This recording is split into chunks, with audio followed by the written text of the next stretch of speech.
Hi everyone and welcome to English Digest. I'm Pat. I'm Leah.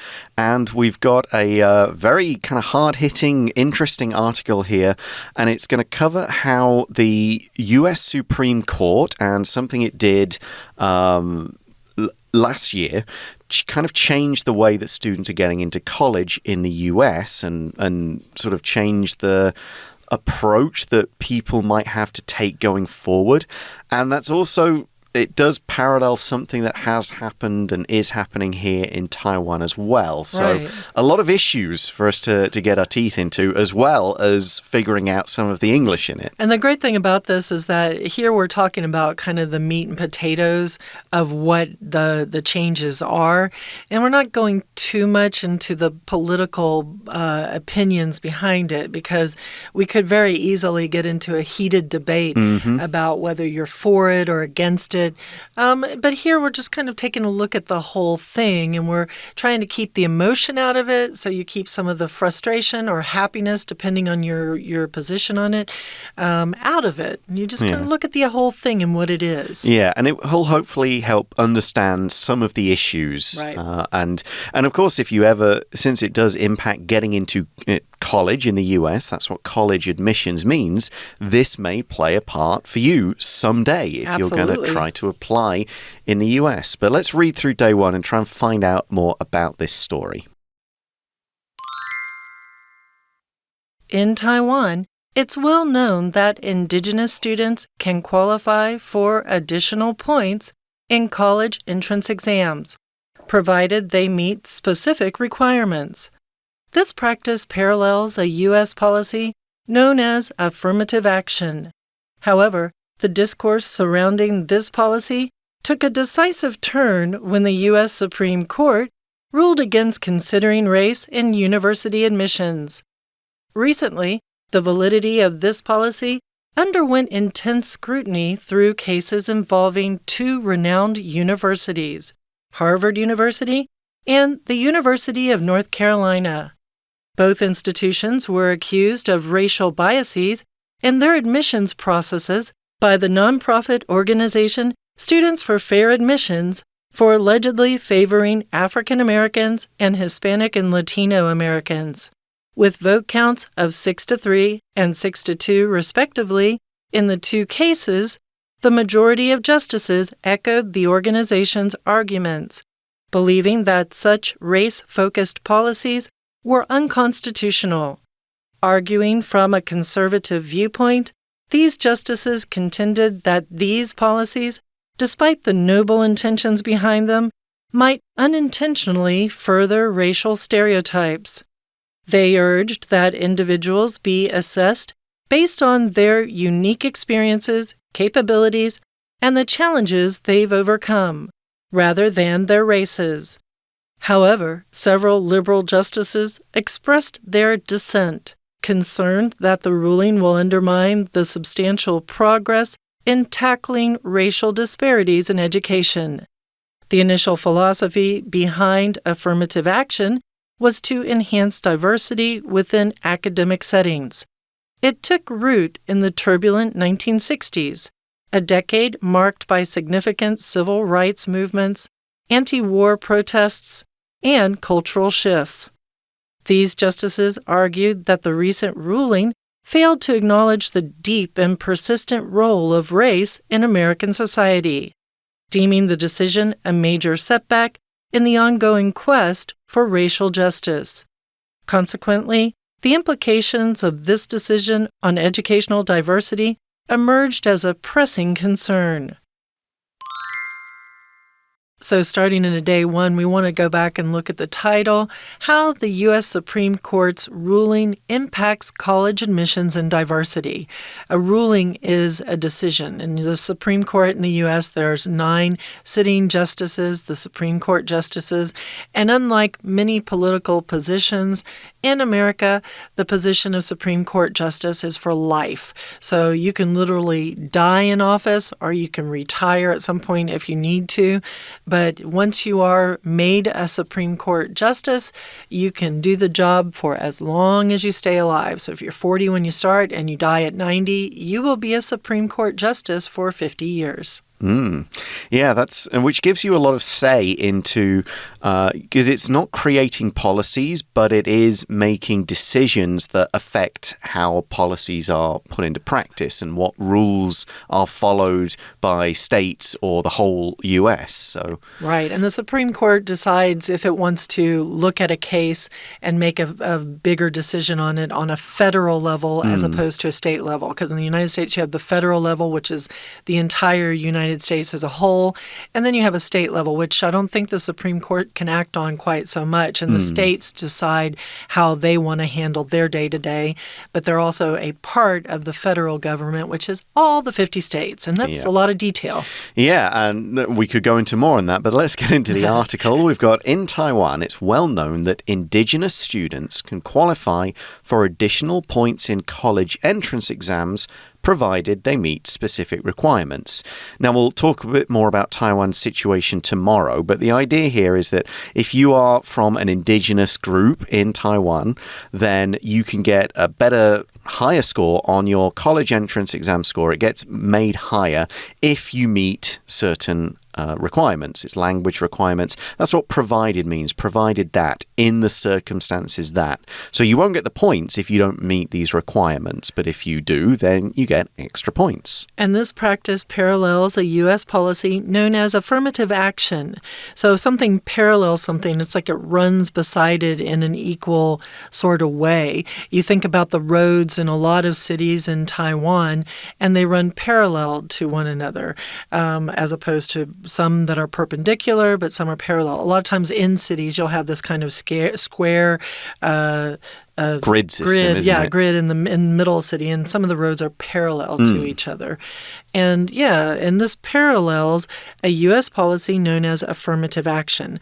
Now, affirmative action here in regarding college admissions and diversity is talking about students who are coming from poorer areas or of a specific racial background getting a little bit more benefits as their applications for college are considered. Yeah, with the idea to make colleges more racially diverse. So it's not just the wealthiest and often the whitest people who get into the college. The idea is to try and make it represent the US's kind of very racially mixed as a sort of whole. Right. So, however, the discourse surrounding this policy, this affirmative action policy, took a decisive turn when the US Supreme Court ruled against considering race in university admissions. So the discourse means the debate, the discussion, the opinions about it. So people were talking about it. There was discourse about it, there was discussion, and it took a decisive turn. So that's a turn that makes a real difference. It changes everything, in other words. If there's a decisive turn, it was going one way, now it's going off in a completely different direction because the Supreme Court ruled against considering race. They said colleges should not consider race when you're considering who should be admitted.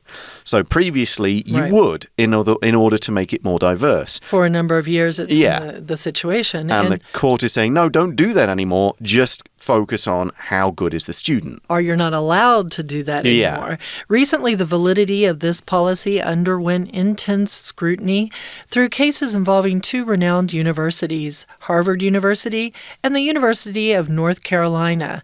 So in recent times, the validity of this policy, whether this policy was a valid one or a good one to have, underwent intense scrutiny. So scrutiny here would be analysis. If you're scrutinizing something, you're looking into it deeply and going, I wonder if this is right. I wonder if this is wrong. You're taking a deep look into it. And it underwent intense scrutiny through cases involving two renowned universities. Renowned means that it's known, it's famous, it's respected, it's popular. And of course, Harvard, you can't quite beat Harvard for America, in terms of the It's the famous university. one. Yeah, I mean, we've heard of that in the UK growing up. You'd heard heard of it in here in Taiwan. So there were cases, there was actual cases, which means there was legal action. Somebody brought this lawsuit up and said, this is what's happening.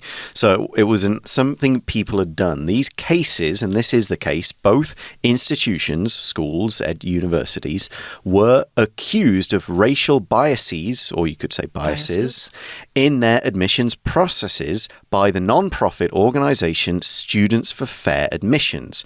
So Students for Fair Admissions is this group. They're the one who's bringing the case. In other words, they're accusing the university of saying, you guys are using race too much. You are allegedly favoring African Americans and Hispanic and Latino Americans. So allegedly means that it wasn't proved until the case is settled. That's what we are saying is true.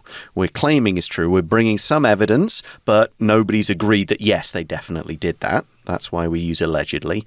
And they're favoring African Americans and Hispanic and Latino Americans. Hispanic and Latino is a pretty similar term. Hispanic would mean specifically Spanish-speaking countries. Latino means the whole of Latin America. Yeah. So Latino is it's basically all of South America with Brazil for Latino and without Brazil for Hispanic is the way I understand it. Because they speak Portuguese there. I thought you said you speak Portuguese. The thing that I would have as a side comment on this is it's an interesting note that you've got this group, Students for Fair Admissions. I would ask the question, who is providing funding for the group, Students for Fair Admissions? Because a lot of times groups like this are politically motivated to do things because there's money that's brought in. So if you have a very big Republican donor who is giving money to the Students for Fair Admissions, this might affect the direction they go. Or a Democratic donor, that might affect the direction in which the Student for Fair Admissions goes. Yeah. With vote counts of 6-3 and 6-2 respectively in the two cases, the majority of justices echoed the organization's arguments, believing that such race-focused policies were unconstitutional. So it was a very strong, again, there's 9 chief justices, and so 6 of them said, yeah, this is not okay. You should not be using affirmative action in both of the cases. So therefore, that is the majority of the Supreme Court justices who said, yeah, we want to get rid of affirmative action in college admissions. And that is the majority of the justices. Justices here means the Supreme Court justices. They're court lawyers or court heads of court who have reached the highest level that we have in America. Yeah, it's a title, isn't it? It's a you judge. are a justice, yeah, you're top a judge. And that was echoed in the organization's arguments, right? Those were the things that were echoed. Echoed means that it's something you heard there and then you brought it into the court case, I guess, in this situation. So respectively means, it just means that the numbers here refer to what we talked about before. So the 6-3 would have been for the Harvard case and 6-2 for the North Carolina case. So we've mentioned normally in that order. Yeah, in the same order that we'd mentioned above. So Harvard was first, and so that was the 6-3 one. It's an organizational adverb that's used just to show the order we used before, it's the same order here.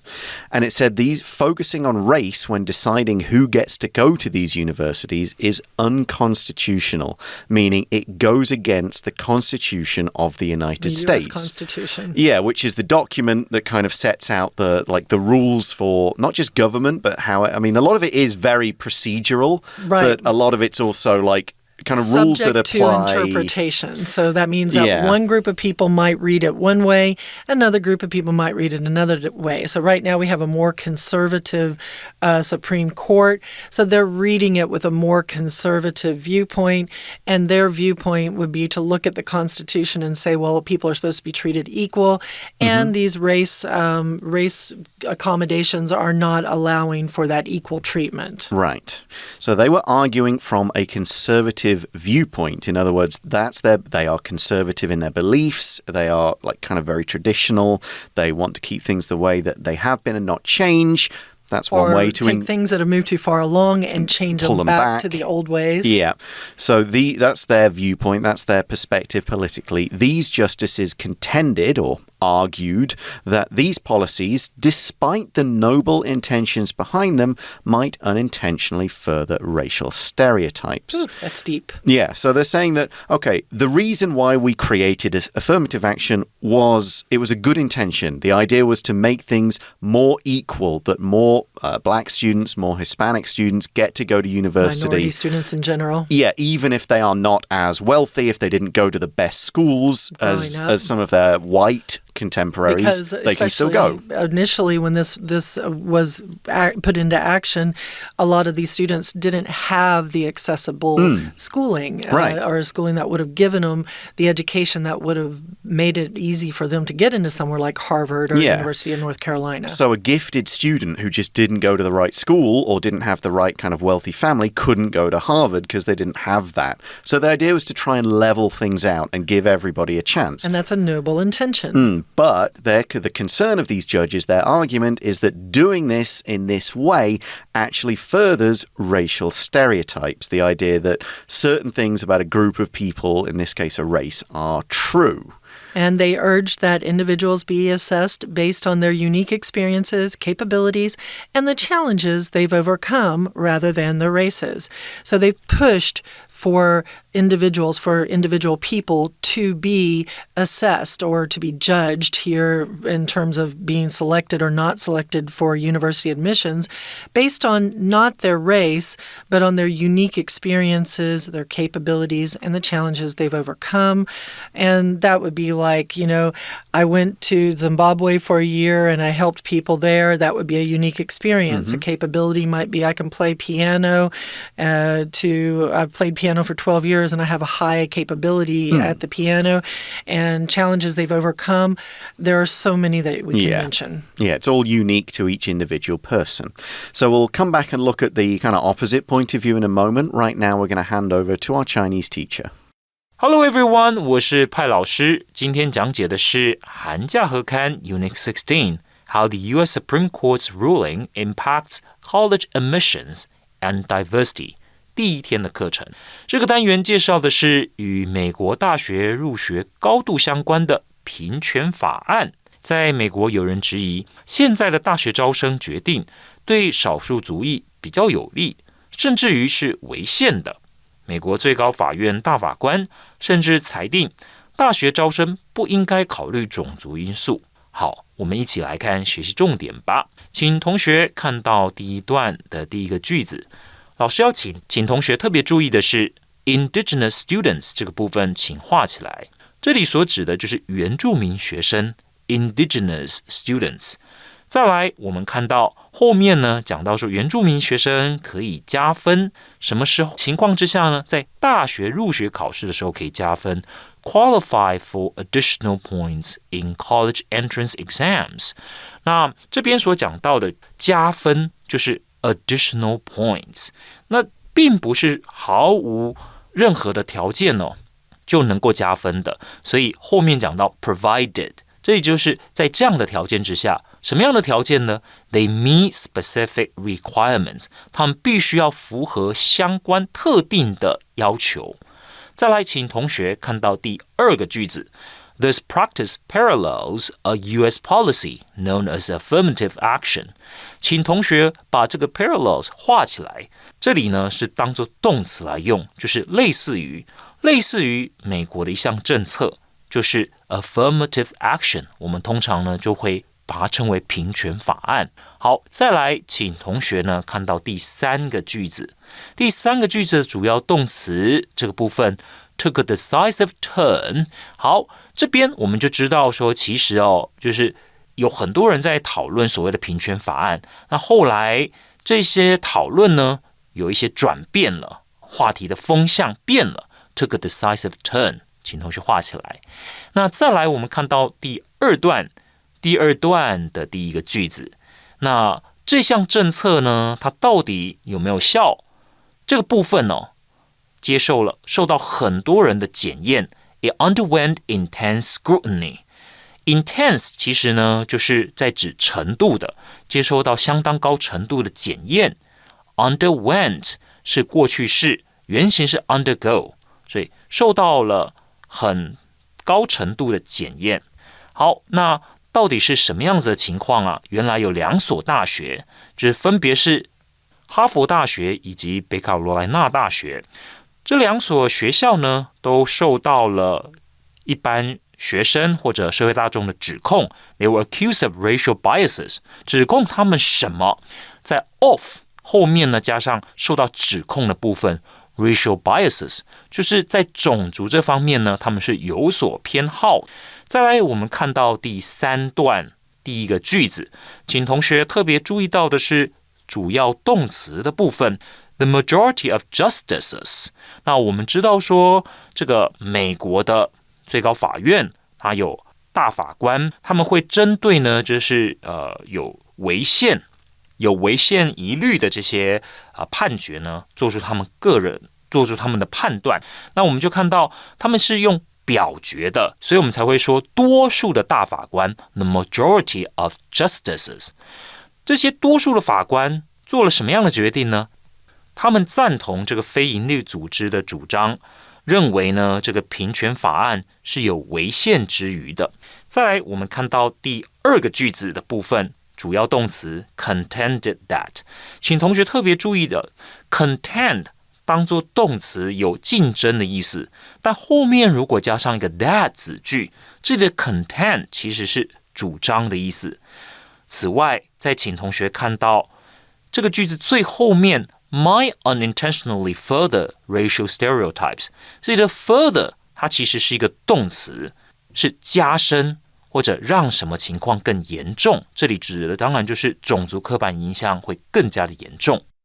We're going to take a short break and then we'll continue with the article.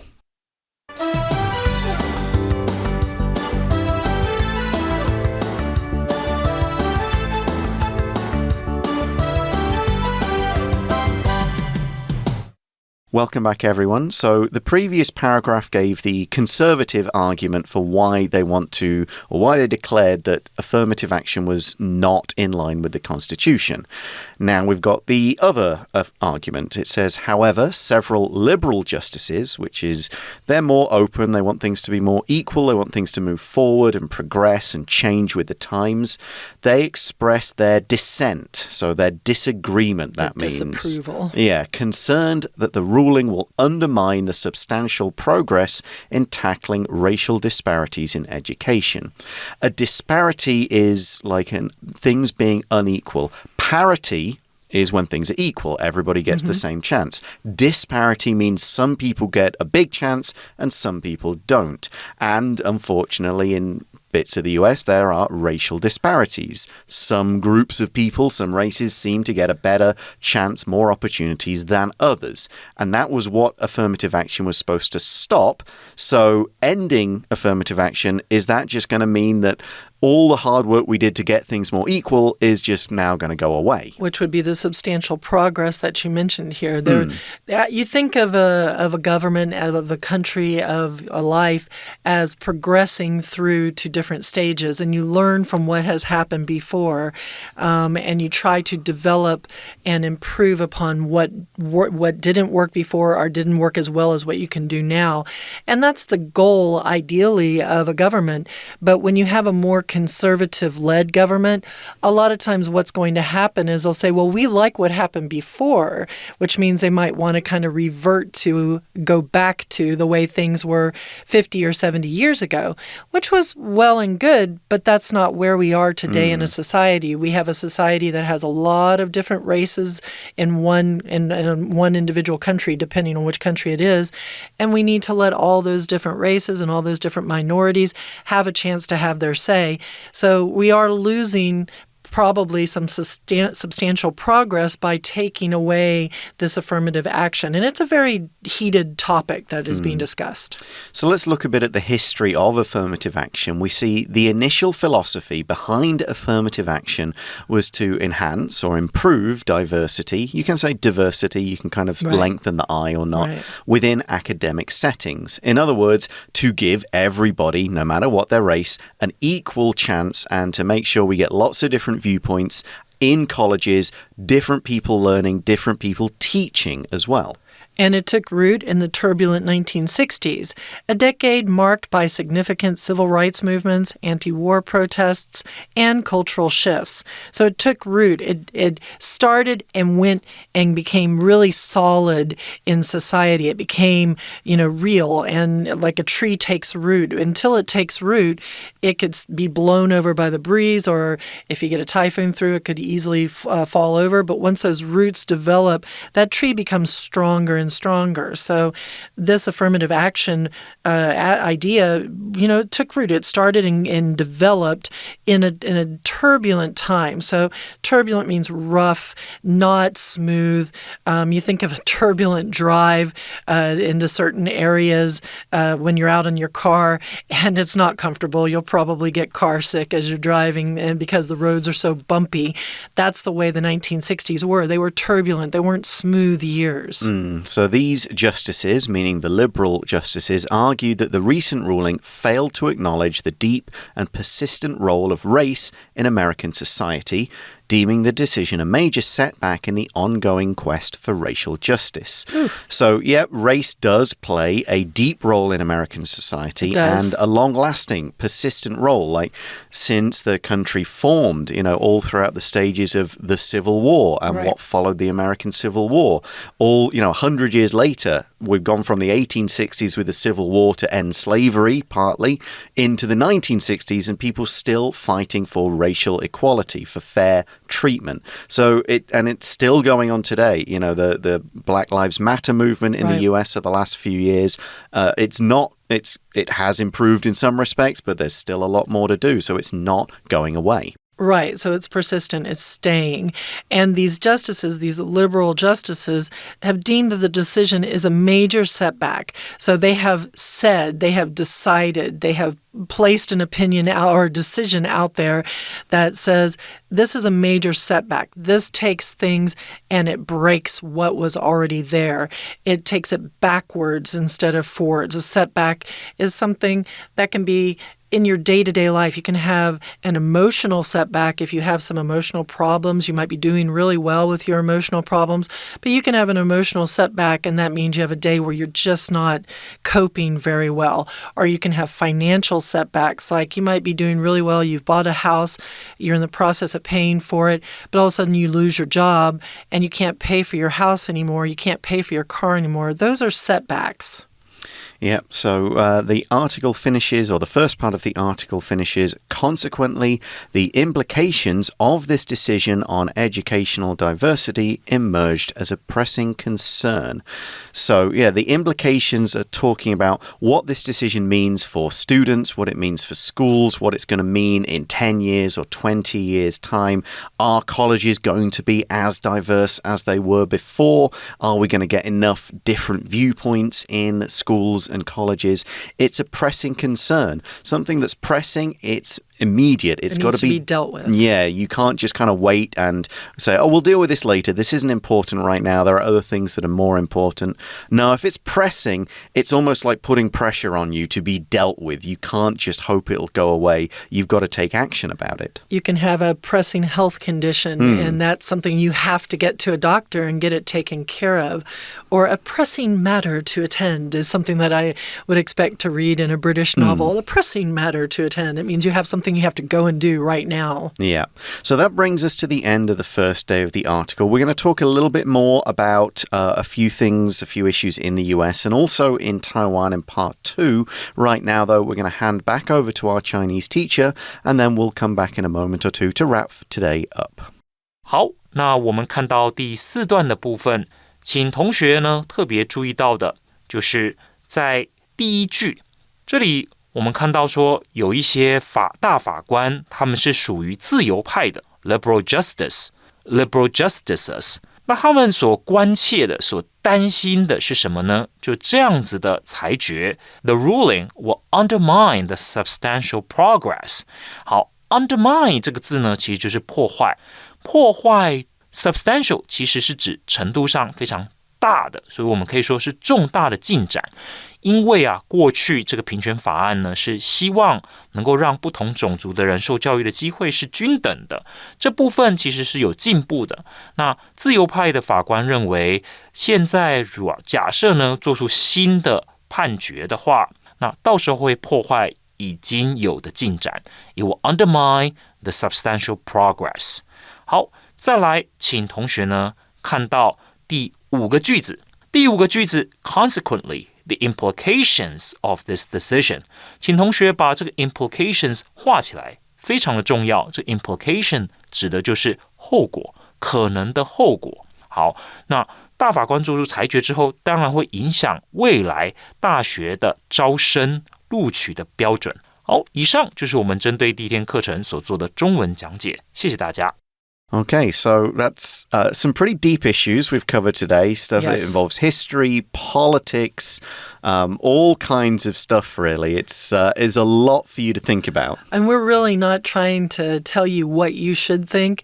We might have our own very strong opinions or have general opinions, but we want you to take a look at the information and try and figure out what you feel about what you're hearing and what you're reading.